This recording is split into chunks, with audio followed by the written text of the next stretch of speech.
In my end of year tag video, I briefly mentioned that I was going to do a top 5 books of 2023 list. Picking favorites has been very difficult. I read from a lot of different genres, from fantasy, romance, classics, or more contemporary literature. So with this video, I decided to take a more genre-specific approach. Pick my favorites out of those genres. So these are books that I not only enjoyed reading from vibes, just from my personal experiences, books that are well written, as well as stories that have stayed with me long after I've closed the final page and marked them as read on Goodreads.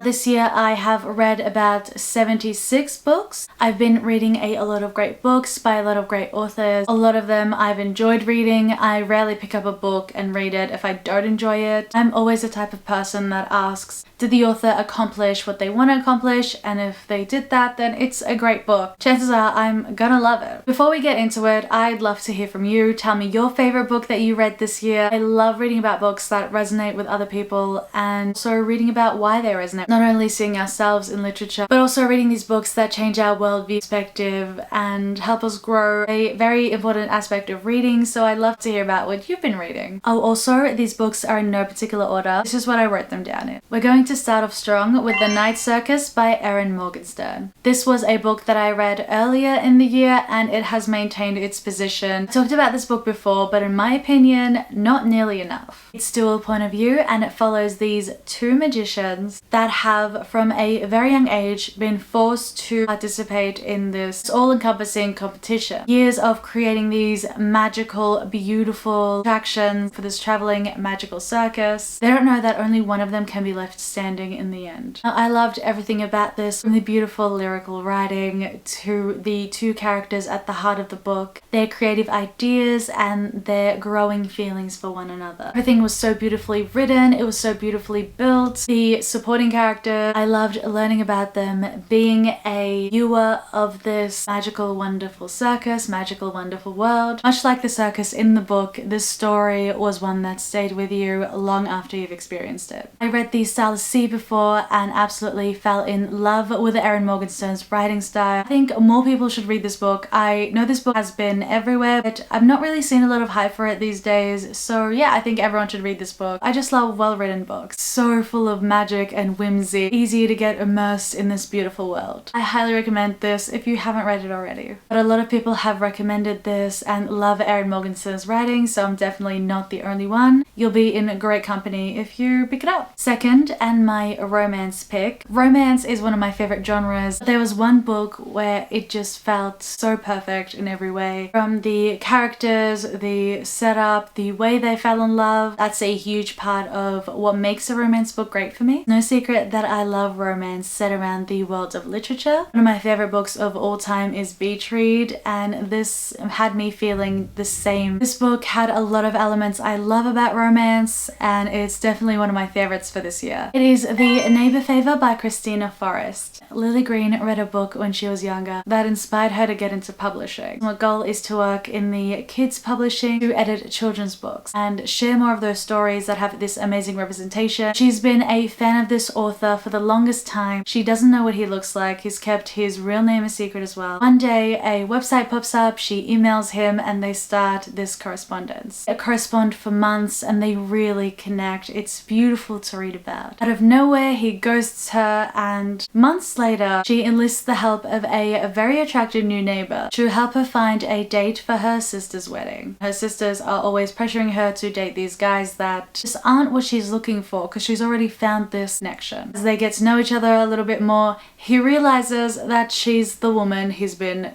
corresponding with. He's her favorite fantasy author. From there, we learn more about them, see them overcoming these struggles that they've had, having the confidence to grow as individuals and make choices that they wouldn't have made if they were still their old self. My favorite thing about this though is how much time was spent building that connection before they even knew what one another looked like. Their email correspondence was so heartfelt, and perhaps because they weren't in the real world, they didn't know each other in the real world, they had more license to fully be themselves and really bare their soul. A lot of romance relies heavily on the physical, and that's great. That is one aspect of it. It will never be as important as that human connection. Meeting someone coincidentally in this universe where everything is so random. Some things are just meant to be. Just a brilliant book. It really gave you the warm, that like wholesome, warm, fuzzy feelings. Falling in love with someone's words, falling in love with someone's soul, and inspiring you to become the best version of yourself. I cannot think of anything more romantic. It's exactly the kind of romance that I want to read. We have something on the complete opposite end of the wholesomeness spectrum. It's The New Me by Hayley Butler. It is a satire about just the world as it is today, being in your 20s, navigating workplaces, navigating in your own apartment, feeling like an adult but not really being an adult, family, friends, connection, just everything. The author captured the voice of this character so well. I listened to the audiobook, which was read by the author, and I think she did a brilliant job. This is one of the best characterizations I've read. It was such a strong voice. It really put the frustrations of this era in the forefront, being forced to endure the mundanity of the workplace and just of the world that we've created now. The meaninglessness and the delusion that accompanies all that in this era. It's very reassuring to see a collective feeling the same. It was so interesting seeing what she thought and what was going on outside. She was pretty chill at times, but this got me like really frustrated on her behalf. At times it was devastating. You really get underneath the facade. I don't know how else to describe it, but the voice of the times, truly. Just one of those books that you have to read at a certain age and it'll deeply resonate with you. I'm telling you, it's so well done. It's very short as well, so it'll be a quick read. Next book that I read was a classic. Of course, I have to include some Dostoevsky. It's The Double. I also read White Nights this year, and they're sort of preparation for me to then pick up his bigger novels. Now I gotta include a classic in here because I have a whole ass degree, alright? Again, love his writing, love the way it's translated, love the characterization. It's really in depth. You really get into the psyche of these characters that he creates. Even though they're classics, they really resonate, really relatable to a modern audience. Just such a mastery over language and the way it's translated. There's also a control of the emotions that he wants the readers to feel. There are moments where anxiety and paranoia are so heightened and you're just as unsure about what's going on as the unreliable narrator. It is panic-inducing at times. It follows Goliathkin, who invites someone that he meets that looks exactly like him to dinner, and the next day he finds out that he's going to work for him. He's talking to the people that he knows, and it is such an experience. It's such a ride reading this book. There are so many themes explored in such a short novel. The point's not really if there was really a double or if he's just hallucinating. It's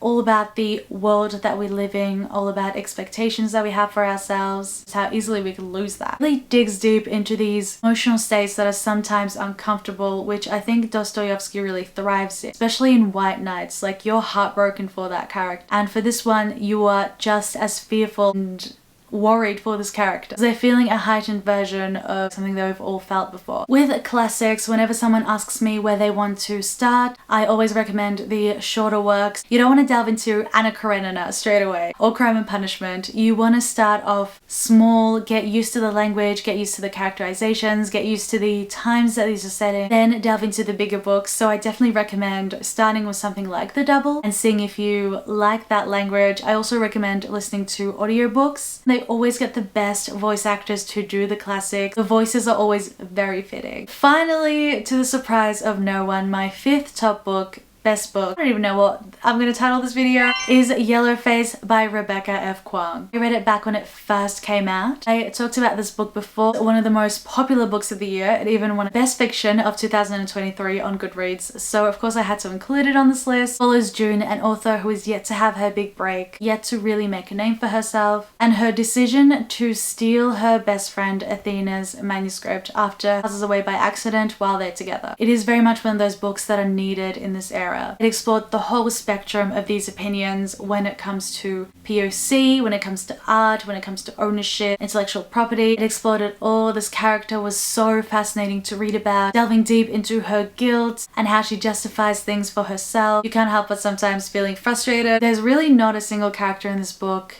that's just like morally right the entire time. They're all so complex. Rebecca F. Kwan's writing is so complex and beautiful. Definitely deserved its position as the winner. Conversations about race and art and writing are never gonna stop, and I really like how this brought it to the forefront. It opens up these experiences that a lot of POC people have had, and it opens them up to the people that have not necessarily had those experiences. I cannot recommend it enough if you haven't read it. Definitely one worth reading. So those are my top 5 books of 2023. Just read so many amazing books this year by so many amazing authors, but these ones are the ones that really stuck with me and I'm so excited to talk about. I think a lot of other people will love as well. And my main thing was to read broadly, because that's the most important thing that we can do. Hopefully next year I'll continue reading broadly with different genres, different writing styles. There's over 300 books on my TBR and it's constantly being added onto. Please don't forget to like and subscribe. It'll help out tremendously. I have a lot of ideas going forward into next year and I'm so excited to share them with you all, so it would mean a lot. As always, thank you very much for watching. I'll see you